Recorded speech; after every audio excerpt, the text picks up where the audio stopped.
OK， 大家我係 2S 班梁富華，咁你咩啊？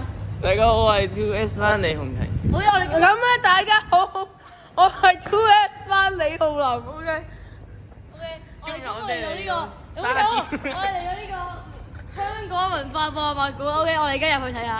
OK，go go go！帶領我哋行。我哋都要望住前面啊！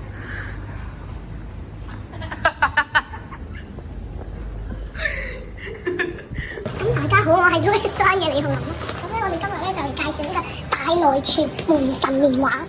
先睇下佢呢個構造啦嚇。咁咧就係咧，佢呢個有一個忌神同埋寶神，我唔理啦。咁咧就係咧，佢咧用咗啲乜嘢咧？就係反射原理對稱，哇，對稱。佢啲顏色咧都好鮮豔嘅。嗱，你睇下啦，有紅色啦，有淺藍色啦，仲有黑色啦。黑色咧就係代表咩咧？就係代表佢啲鬚。咁啊，你睇下，咁咧木版印刷咧係源於咧唐代至明代發展出彩色套印，使圖像印刷更加精美多彩啊！咁咧明清時代咧時期咧，咁咧就係隨住呢個經濟繁華和技術同埋技術嘅進步，電畫、版畫等商業印刷品廣為流暢。咁咧所以咧呢個咧就係大內存門神面畫嘅介紹啦。咁咧呢個對我嘅啟發咧係好有啟發嘅。咁咧就係咧呢個大內門神咧，大內存門神咧，咁咧就係咧係保護我哋屋企門口嘅，係啦。我鄉下都有嘅。OK， 下一個。OK， 嚟，而家嚟到呢個咧，香港廣場有限公司嘅月份牌嘅。係。咁咧我睇到呢個啦，呢幅畫咧，我睇到咧用咗中西合璧嘅手法咧，即係睇下呢個咧，佢着住中式嘅衫啦，唔知係咪中式啦。總之我覺得佢有中西合璧啊。咁跟住咧，呢塊影咗做乜嘢啊？跟住呢個塊鏡咧係反射住咧呢個女人嘅樣啦，咁即係代表咧呢個咧應該係用出對比嘅手法。係。OK， 咁你睇呢個咧，佢手上咧有張相啦。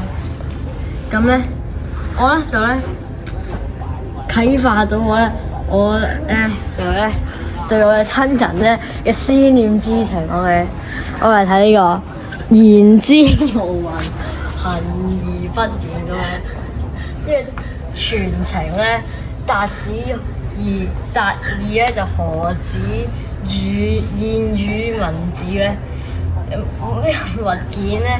仲咧肩負住咧傳遞思想同感情嘅功能。OK， 香港咧嘅社會咧歷來咧都有咧各式嘅傳意媒體啦。咁設計師咧就喺當時嘅環境咧就好巧妙咁樣選取文字咧同埋同樣嘅組合嘅，咁咧就建構出咧獨特嘅視覺效果啦。OK， 就達到一令扣人心弦咧嘅傳意效果啦。OK， 係。好，我哋而家嚟李紅婷下哇，咁到我啦。咁我最深刻嘅咧就係呢個盛夏竹譜啦。咁咧呢個咧係一個嘅抽象嘅作品嚟嘅。咁主要咧就係以綠色啊同埋黑色啊為主要顏色啦。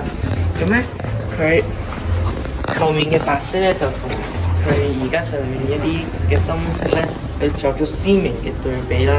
咁咧構圖咧咁就充滿動態感啦，咁所以我非常中意呢一份作品啦。咁咧呢個作品就嘅睇法咧，就係要用一啲嘅唔同顏色去形容一個圖形交錯啦，可以整出一個動態啊同埋一啲活力嘅感覺啦。你影佢啊！影幅畫做乜嘢？OK。咁咧，同埋咧，咁我都學識咗啦。咁咧，畫家咧會透過顏色啊、形狀啊同埋紋理咧去表達當時嘅情緒啦，同埋內心嘅感受啦。咁就咧咁樣咧可以令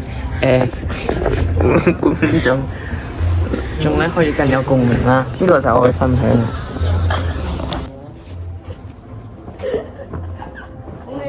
呢個咧就係我哋今日嘅分享，多謝大家，多謝，同埋咧今日咧呢個文化博物館嘅探險之旅咧就到呢度啦。OK， 拜拜，多謝大家。